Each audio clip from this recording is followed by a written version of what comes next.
السلام عليكم ورحمة الله وبركاته. أعوذ بالله من الشيطان الرجيم. بسم الله الرحمن الرحيم. الحمد لله رب العالمين والصلاة والسلام الأتمان الأكملان على خير خلقه أجمعين وبعد. We thank Allah subhanahu wa ta'ala for this favor of being Muslims, and we also ask Allah subhanahu wa ta'ala to send his peace and blessings to the Rasul Muhammad sallallahu alayhi wasallam. And to commence, we had said that this army of the Confederates, they had come in Medina and they had come to attack the Muslims. And we said the army was made up of 10,000 strong men. And we said that this was an allied force. For example, the Banu Nadir, the Ghatafan and the Quraysh, they all gathered and became one army and they attacked the Muslims. So before that, the Prophet ﷺ was told by his beloved companion Salman al-Farisi, and they dug this ditch or this trench that surrounded most parts of Medina where these people could enter from. And the Sahabas were so dedicated in digging this trench, so much so that they didn't leave the places before asking the Prophet ﷺ for his permission. So Allah subhanahu wa ta'ala praises them in the Holy Quran with the following words. Allah said in Surah An-Nur, أعوذ بالله من الشيطان الرجيم إنما المؤمنون الذين آمنوا بالله ورسوله وإذا كانوا معه على أمر جامع لم يذهبوا حتى يستأذنوا. Allah says that the believers, they are those who have believed in Allah subhanahu wa ta'ala and his messenger. And when they were in some collective activity or in some community activities, they didn't leave the premises before asking the Prophet sallallahu alaihi wasallam for his permission. And Allah says, إِنَّ الَّذِينَ يَسْتَأْذِنُوكَ أُولَئِكَ الَّذِينَ يُؤْمِنَ بِاللَّهِ وَرَسُولِهِ. And those who request for your permission while they are going in their private affairs, they are those who believe in Allah and his messenger. And it was up to the Prophet sallallahu alaihi wasallam whether he allowed them or whether he refused them to go. But the Prophet sallallahu alaihi wasallam always allowed them to go. So Allah subhanahu wa ta'ala continues and says, فَإِذَا اسْتَأْذَنُوكَ لِبَعْضِ شَأْنِهِمْ فَأْذَنْ لِمَنْ شِئْتَ مِنْهُمْ. And if they ask you that they need to go in their private matters, it is up to you to allow them. وَاسْتَغْفِرْ لَهُمُ اللَّهِ. And also seek Allah for their forgiveness. إِنَّ اللَّهَ غَفُورٌ رَحِيمٌ. Indeed, Allah is the most forgiving and he is the most merciful. And while they were digging this trench, the Prophet ﷺ was engaging in some dua. And this dua, let's go through it. لا إله إلا الله وحده. There is no any God except Allah in his oneness. صدق وعده. He has been truthful upon his promise that he promised us. وَنَصَرَ عَبْدَهُ. And he has saved his slave. وَعَزَّ جُنْدَهُ. And he has made his army very strong. وَحَزَمَ الْأَحْزَابُ وَحْدَهُ. And he has also chased away this army of the Confederates by himself. And indeed, it is Allah who chased away these allies. He sent wind and tornado to these people, and he made the weather very, very, very bad. So these people ran away because the weather became very bad and they didn't want to die in the battlefield before meeting the enemy. And Allah says in Surah Al-Ahzab, أعوذ بالله من الشيطان الرجيم يا أيها الذين آمنوا اذكروا نعمة الله عليكم. O you who have believed, remember the ni'mah or the gift of Allah subhanahu wa ta'ala upon you. إِذْ جَاءَتْكُمْ جُنُودٌ فَأَرْسَلْنَا عَلَيْهِمْ رِيحًا وَجُنُودًا لَمْ تَرَوْهَا. When we sent wind upon them and also the army that they didn't see.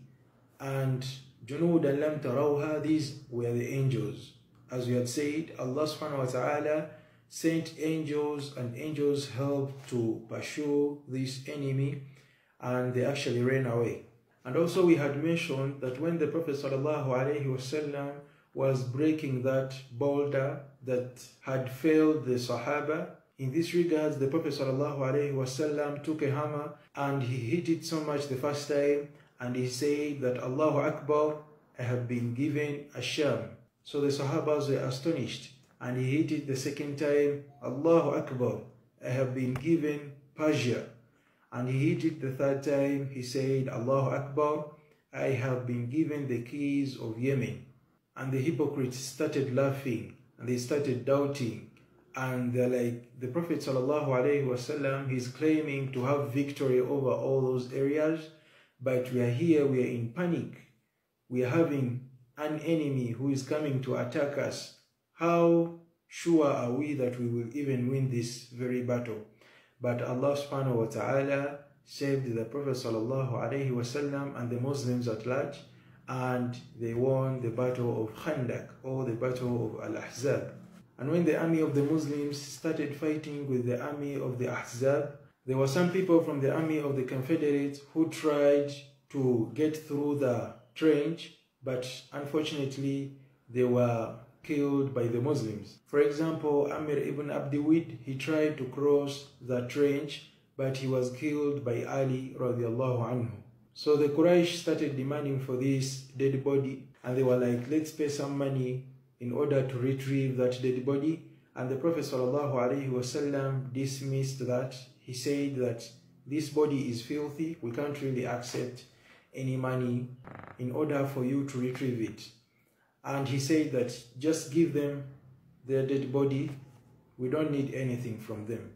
And also Ikrimah ibn Abi Jahl, he tried to get across the trench, but he was killed by the Muslims. And thereafter, the Banu Qurayza had sent a spy in Medina to spy and to give them information about the women. They actually wanted to attack Medina and kill all the women and the children. So this spy was actually executed by a woman who was the auntie of the Prophet ﷺ. She was called Safiya bin Abdul Muttalib.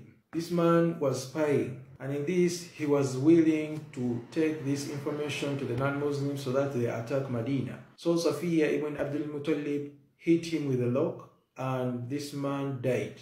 And also during the battle, the Prophet ﷺ sent Usayd ibn Hudayr radiallahu anhu with 200 men to go and pursue Khalid ibn Walid. And we had said that Khalid ibn Walid, he was the man that was behind the killing of the Muslims at Uhud. He was a very intelligent man before joining Islam. But later on, he became a Muslim, as we had said, and he also became to be known as Sayfullah, the sword of Allah subhanahu wa ta'ala. So Usayd ibn Hudayr, he went and he actually kept an eye on Khalid ibn Walid so that nothing happens to the Muslims like how it happened when they were in Uhud. And also it is important to inform you that the hypocrites, they cut off themselves from the army of the Muslims. And Allah subhanahu wa ta'ala exposed them in the Holy Quran in Surah Al-Ahzab. And he says, وَإِذْ قَالَتْ طَائِفَةٌ مِّنْهُمْ يَا أَهْلَ يَثْرِبَ لَا مُقَامَ لَكُمْ فَارْجِعُوا. Allah said to the Prophet ﷺ that there was a group from amongst them who said that we shall not be able to withstand this army. So the best thing we should do, let's go back. وَيَسْتَأْذِنُوا فَرِيقٌ مِّنْهُمُ النَّبِيَّ يَقُولُونَ إِنَّ بُيُوتَنَا عَوْرًا. And some of them asked the Prophet ﷺ, and they told him, O Rasulullah, our houses are exposed. وَمَا هِيَ بِعَوْرًا. But Allah says that their houses were not exposed at all. إِن يُرِيدُونَ إِلَّا فِرَارًا. They just wanted to run away. And thereafter, the Prophet ﷺ had to deal with the Banu Qurayza. Banu Qurayza, they had their head or their leader, and their leader was Ka'b ibn Asad. He had broken the treaty. Remember, he was helping the army of the Confederates. And he also sent a spy in Medina in order to give them information so that they might come and attack the women and the children of the Muslim at that particular time. So the Prophet ﷺ sent Az-Zubayr ibn Awwam to go and see what Banu Qurayza were doing. And after going, he found out some information and he came back to the Prophet ﷺ. He said to him, "O Rasulullah, they are protecting themselves, they are building a fort, they are basically fortifying, and they are trying to open a pathway in order to attack us and to assist the Confederates." So in order to confirm, the Prophet ﷺ sent another group of people, and he sent Sa'ad ibn Mu'adh radiallahu anhu, Sa'ad ibn Ubadah, and Abdullah ibn Rawaha radiallahu anhu.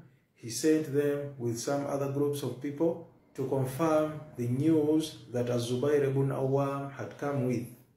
So when these people got to Banu Qurayza, so they came back to the Prophet ﷺ with similar news, and they said to him that these people are actually breaking the treaty.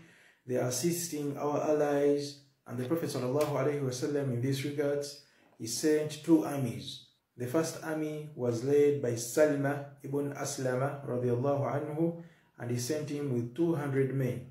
And the second army was led by Zayd ibn Haritha radiallahu anhu, and this was comprised of 300 men. And he sent them to Medina in order to protect Medina, so that these people, if they are to attack, at least they will find that army there, and this army will try to, protect the people, the women that are in Medina and the children.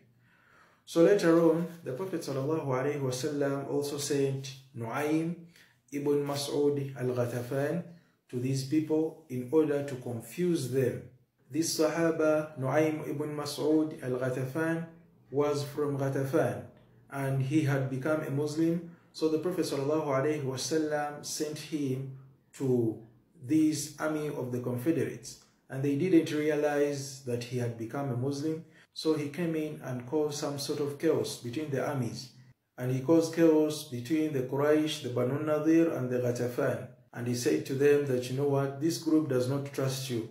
And that's what Nu'aym did amidst them, and he left them all confused and not trusting each other in any way. So thereafter, Allah subhanahu wa ta'ala, he sent wind and tornado to these people, and it really caused chaos amidst them, and they ran out of the battlefield.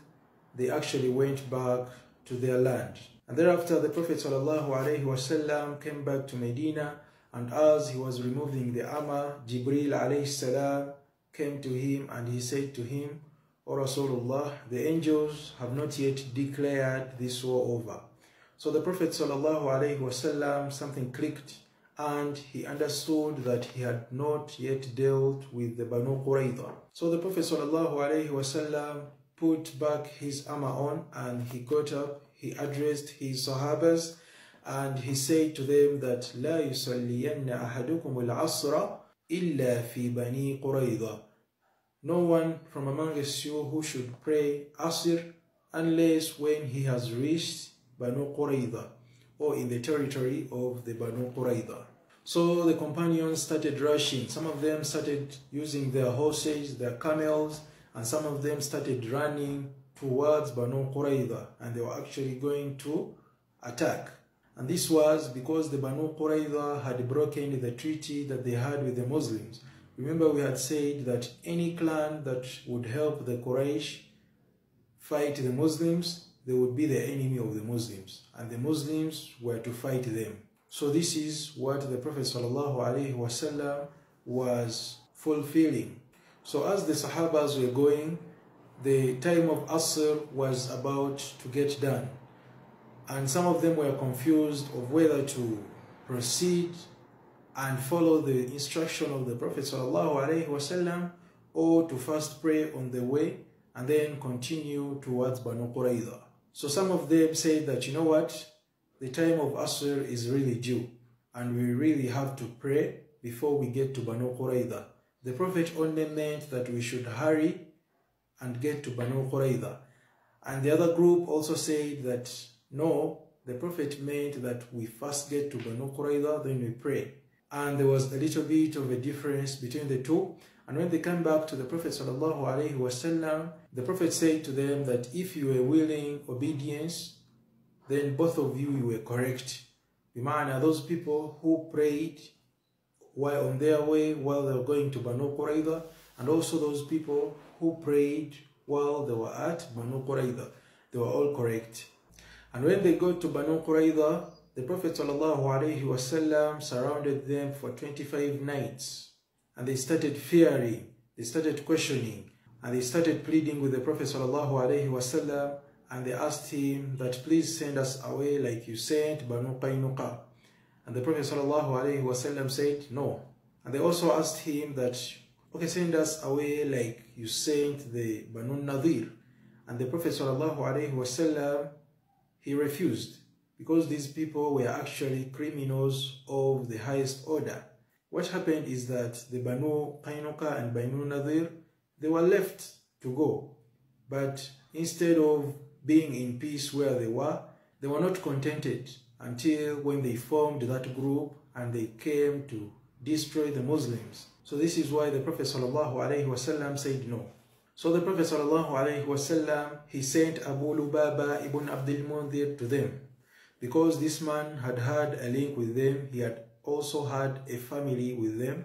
And when this man went to Banu Qurayza, he talked to them what the Prophet ﷺ had said to them. And when they asked him that should we settle for what the Prophet ﷺ has decided, he said yes, and he also did this, which means that they would be executed by the Prophet ﷺ.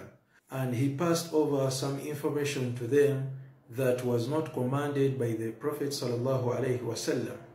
So this man, when he got back, he never wanted to go to the Prophet ﷺ because he was shy, and he went straight to the masjid of the Prophet ﷺ, which is in Medina, and he tied himself on one of the pillars there.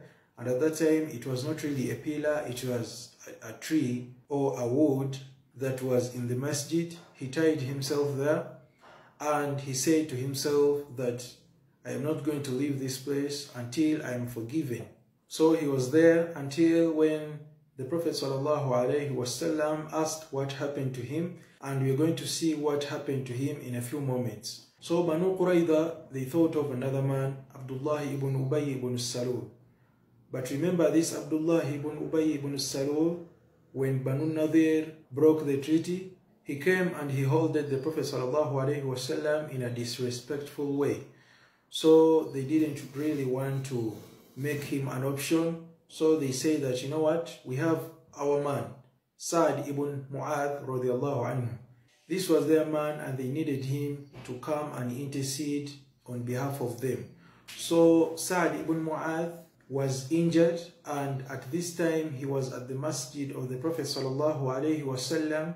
There was a tent that they made up there, and all those people who were injured in battle, they were taken there and they were being treated from there. And Sa'd ibn Mu'adh, he was hit by a spear, so he couldn't move. So the companions of the Prophet ﷺ, they decided to carry him, and they took him where the Banu Nadir were.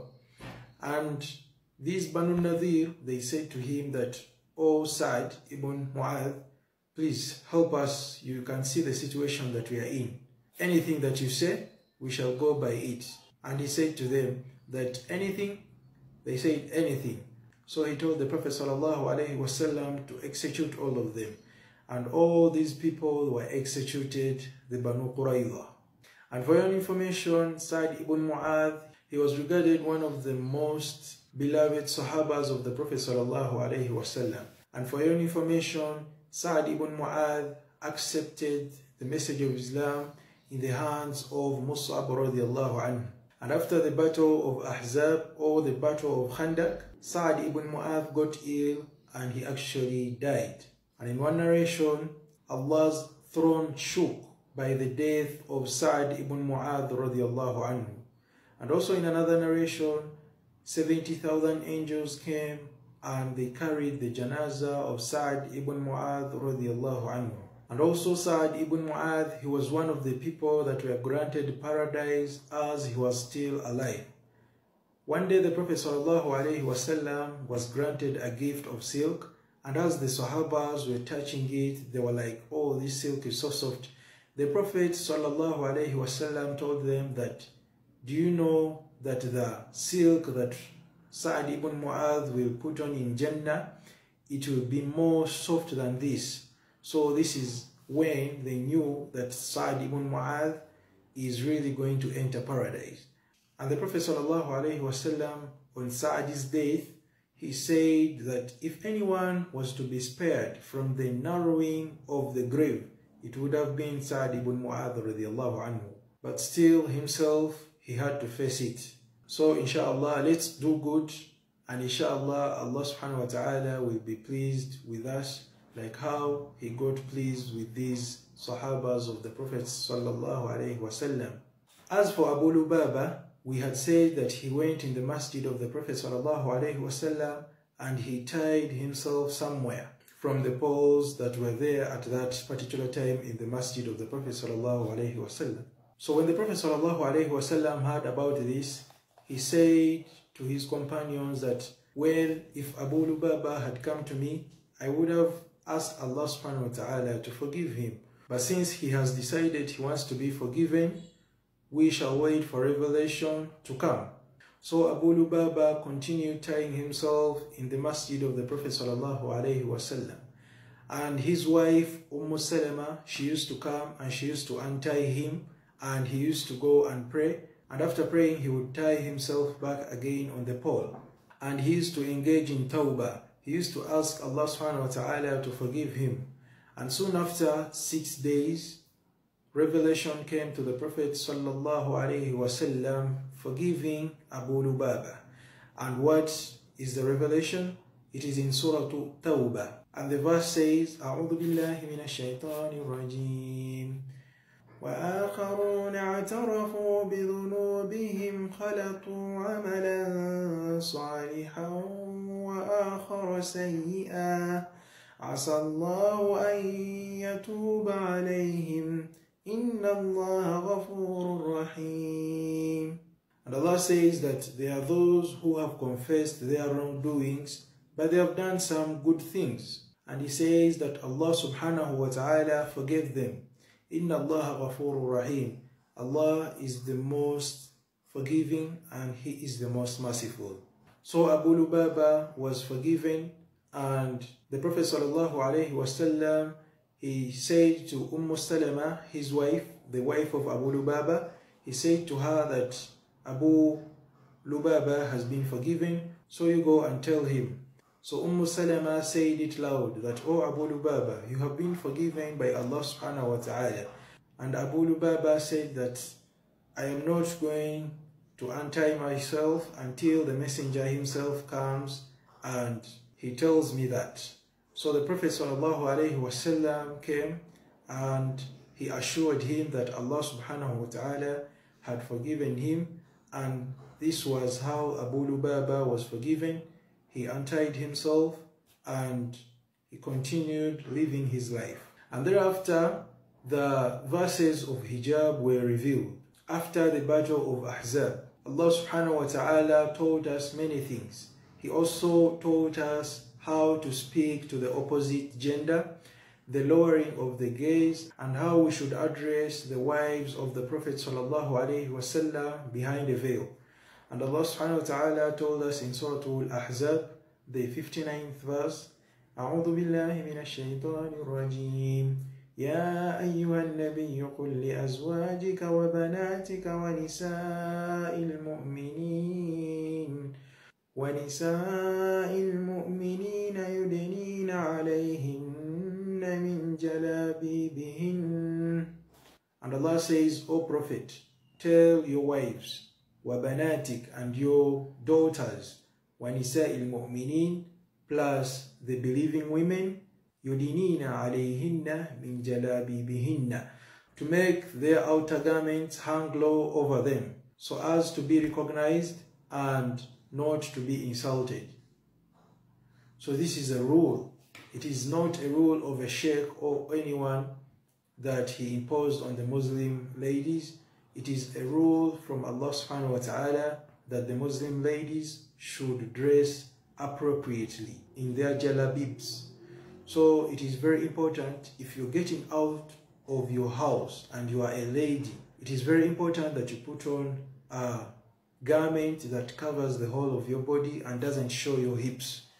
And this is how Allah subhanahu wa ta'ala will be pleased with you and what you do. So this verse laid down a foundation of the dressing code of the women in Islam. And at the time of this verse being revealed, all the women from amongst the Ansars, they were covered in black. And it is as if they knew this before. But Allah subhanahu wa ta'ala wanted to make it clear to us and to the generation that would come after. And thereafter, there was also another battle of Dhatul Riqa'. And the non-Muslims had an idea that let's wait for these Muslims. If they go on sujood, then we shall come and attack them. And Allah subhanahu wa ta'ala told His Messenger about this. And Allah says, أعوذ بالله من الشيطان الرجيم وإذا ضربتم في الأرض فليس عليكم جناح أن تقصروا من الصلاة إن خفتم أن يفتنكم الذين كفروا.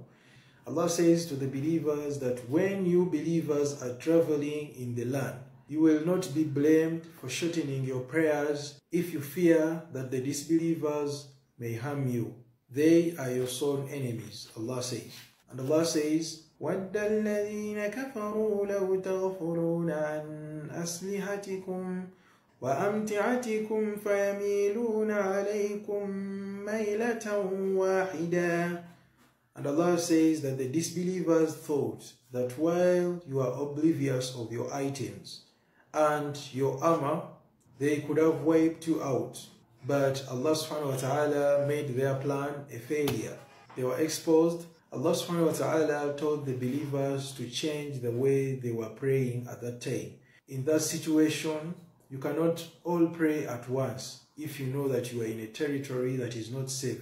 The disbelievers could come anytime and hurt you. So some people can be praying in that manner. Or we all pray at once as some people are outside guarding. Either ways, what you prefer to do, they are both correct. So that was the ruling at that particular time. And thereafter, there was another amazing thing that happened that we really need to talk about. There was a Sahaba of the Prophet ﷺ who was Zayd ibn Haritha. And if you can remember very well, Zayd ibn Haritha, he came into the house of the Prophet ﷺ as a slave. And he was a young person by the time he came into the house of the Prophet ﷺ. And we had said that his parents came for him and he chose to stay with the Prophet ﷺ. But later on, the Prophet ﷺ freed Zayd ibn Haritha.